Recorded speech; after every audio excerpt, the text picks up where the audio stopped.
Have you ever found yourself at a really important event, whether it be a job interview or like an important presentation, a date, some sort of social event that really mattered, a wedding speech? I had to give one of those recently. Any of those events, and you really kind of ruined it, and you just know that you could have done a lot better, but things just weren't right. It didn't feel right. Maybe you were nervous. Maybe you were just uncomfortable generally. Maybe you just felt like everything was a bit off and you just couldn't do your best. It is really frustrating, isn't it? Because you end up basically missing an opportunity while not even giving it your best shot. So in this video, I want to help you to never be in that situation again. Because over the years, I've been in that situation many times, going to a lot of castings as well and messing things up. Due to not being not good enough, actually, and it's the same for you, but literally just being in the wrong state. So what is the solution to the problem? Well, for me, it is state management. How to get yourself into the right state for the right activity. So if you go to a job interview, if you go to a date, if you go and present in front of hundreds of people and you want to do well, that you will be in your best state for that specific activity. So how do you get yourself into the right state for the right activity? Well, 3 steps. Number 1, you ask yourself, what is the state that you want to be in for this activity? Let's say you go into a job interview. What do you believe is a good state to be in for a job interview? To make that easy for yourself, I would encourage you to think about 3 characteristics or 3 ways of being that will help you to be at your best. Like, for example, confident, extrovert, and communicative. Then those would be 3 characteristics, right? These are 3 things that you could express, that you could be in, and it would be different from introverted, thoughtful, and meditative. But 3 elements are usually quite helpful to identify, and then they come up basically as a combination, usually. Now, if it's just 2 that you can identify, great. The second step is asking yourself this question. Once you've identified these 3 characteristics, you ask yourself this question: what do I need to do in order to get into that state that is characterized by these 3 characteristics? So if you're going to a job interview and you want to feel ideally confident, communicative, and happy. Yeah, confident, communicative, and happy.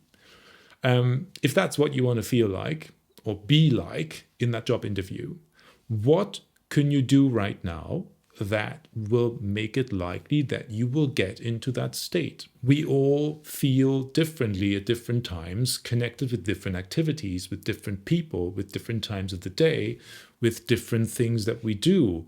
When we really enjoy something, we tend to feel different than when we really hate something.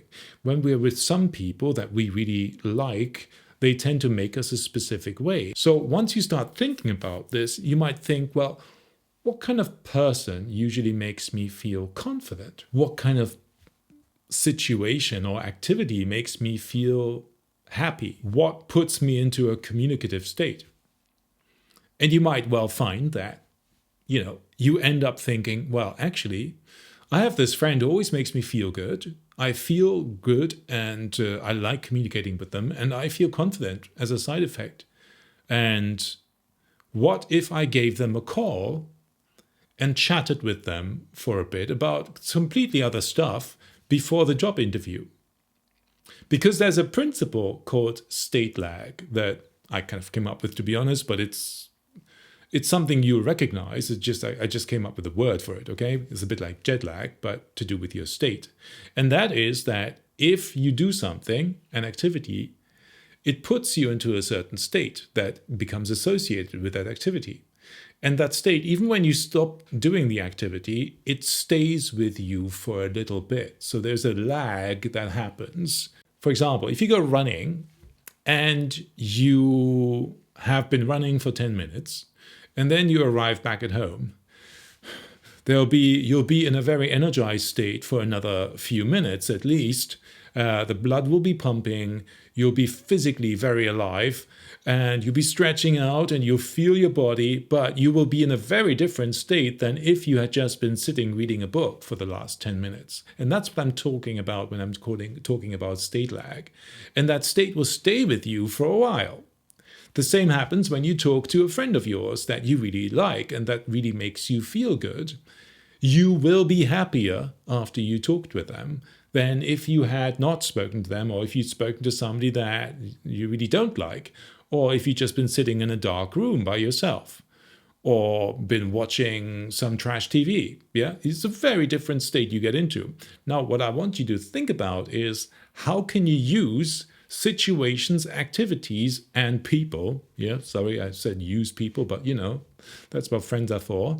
How can you use these things that trigger you in different ways to your advantage so that you're in the right state, so that with the benefit of state lag, that you stay in that state for that important interview or the date or the big presentation. Another example of something that you could do in order to get into a certain state might be, if you're giving a presentation in a minute, you might be in the bathroom, or maybe not the bathroom because bathrooms are usually dirty, I don't know. But find a place where you can do some exercise, I don't know, maybe do 25 push-ups or something. And you notice it puts you into a certain state. Push-ups, for example, before a presentation is a really good idea. Because it gets your breathing going, it gets your energy going, it kind of makes you feel strong, you push against something, it means you're having more of an impact, and so forth. You might take a few minutes to visualize how you want to be, how you want to feel in that place or in that event that's coming up. And that will help you to get into this state, because when you start imagining yourself in a certain state, you start to feel more in that state, right? There's many different ways of doing this, but I want you to come up with your best ways of accessing that, because it will be different for each and every person. And if you would like to work with me, for example, personally on identifying this, if you need my help with this, great. Let's talk about personal coaching. You can find out more on my website. And then obviously once you've identified the kind of things that would help you to get into that state that you want to be in, then step number 3 is you do those things and you notice how it affects your state, and you thrive and do better in those situations. Now, what I always recommend, doing them not just the first time trying this out before that big event, but before any other event that you want to be in a specific state. But I want you to start thinking about your state, the state you actually want to be in for that activity, the state, the things you can do to get yourself into that state, and then to do them and notice how you get into that state. And that activity becomes pretty much effortless all of a sudden. At some point, you will literally just be able to choose the state you want to be in, and you'll be in that state. You might not even have to do anything in order to get into that state. You might just have to think of it. Yeah. But for now, it's really helpful to identify specific activities, specific things that you already do regularly that get you into that state, and stick with that as a first step. Now, I hope this has been helpful.